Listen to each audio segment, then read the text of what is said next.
Guwahati high court की Kohima bench ने नागालैंड सरकार के उस फैसले को उलटकर सरकार को बड़ा झटका दिया है। दरअसल उसने राज्य सरकार के उस फैसले को पलट दिया है जिसमें उसने कुत्तों के वाणिज्यिक आयात, उसके बाजारों, उनके मीट की व्यावसायिक बिक्री पर प्रतिबंध लगा दिया था। न्यायमूर्ति वेंकुन की अध्यक्षता वाली पीठ ने 2 जून को ये कहते हुए अपना फैसला सुनाया था कि नागालैंड के मुख्य सचिव ने 4 जुलाई 2020 को कुत्तों और उनके मांस की बिक्री का जो आदेश पारित किया था वह उनके अधिकार क्षेत्र में ही नहीं आता था, लिहाजा उनके आदेश की अदालत के सामने कोई वैधता नहीं रह जाती है।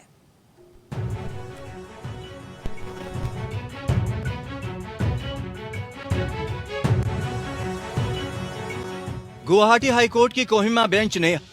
हाल ही में नागालैंड सरकार के मुख्य सचिव द्वारा जारी 4 जुलाई 2020 की उस अधिसूचना को रद्द कर दिया जिसमें कुत्तों के वाणिज्यिक आयात, व्यापार के साथ साथ बाजारों में कुत्ते के मांस की व्यावसायिक बिक्री और रेस्टोरेंट में उसके भोजन पर प्रतिबंध लगा दिया गया था। 4 जुलाई 2020 में नागालैंड कैबिनेट ने एक आदेश पारित किया था जिसमें राज्य के अंदर कुत्तों के मीट पर पूरी तरह से बैन लगा दिया गया था, लेकिन कोहिमा म्युनिसिपल काउंसिल के तहत कुत्तों का आयात करने और कुत्ते का मांस बेचने के लिए लाइसेंस प्राप्त व्यापारियों की ओर से याचिका दायर की गई थी जिसमें प्रतिबंध के कानूनी आधार और अधिकार क्षेत्र को चुनौती दी गई थी।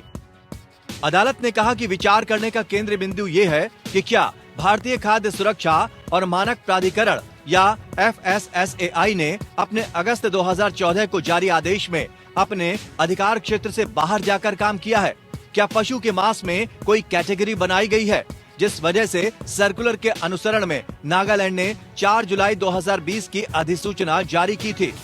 कोर्ट ने कहा कि FSSAI में जानवरों की परिभाषा के तहत कुत्तों का उल्लेख नहीं किया गया है। हाई कोर्ट ने कहा कि याचिकाकर्ता कुत्तों के मीट का व्यवसाय करता है और कुत्ते के मांस को बेचकर ही अपनी आजीविका चलाता है। हालांकि अपने आदेश में अदालत ने यह भी कहा कि कुत्ते मांस को सही भोजन नहीं माना जाता है, बावजूद इसके राज्य सरकार का फैसला उनके अधिकार क्षेत्र के बाहर था। ये तर्क दिया गया कि याचिकाकर्ता कुत्तों के मांस की आपूर्ति और बिक्री का काम कर रहे हैं और पिछले कई वर्षों से अपनी कमाई कर रहे हैं। अदालत को बताया गया कि कुत्ते का मांस खाने के लिए नागाओं की ये संस्कृति और प्रथा है जिसका उल्लेख नागाओं के शुरुआती निर्वंश विज्ञान और मानव शास्त्रीय खातों में किया गया है। ये तर्क दिया गया कि पशु क्रूरता अधिनियम 1960 की क्रूरता की रोकथाम में प्रदान की गई पशु की परिभाषा कुत्ते को शामिल करने के लिए पर्याप्त है और परिवहन, वध और कुत्ते के मांस को खाद्य पदार्थ के रूप में तैयार करने की प्रक्रिया में किए गए किसी भी कार्य को शामिल करने के लिए पर्याप्त है। इसलिए ये बिना अनावश्यक पीड़ा के PC अधिनियम के तहत क्रूरता की कोटि में नहीं आएगा। याचिकाकर्ताओं के वकील ने आगे कहा कि FSS अधिनियम की धारा 30 राज्य सरकार को राज्य के भीतर FSS अधिनियम के प्रावधानों को लागू करने के लिए राज्य के लिए खाद्य सुरक्षा आयुक्त नियुक्त करने के लिए बाध्य करती है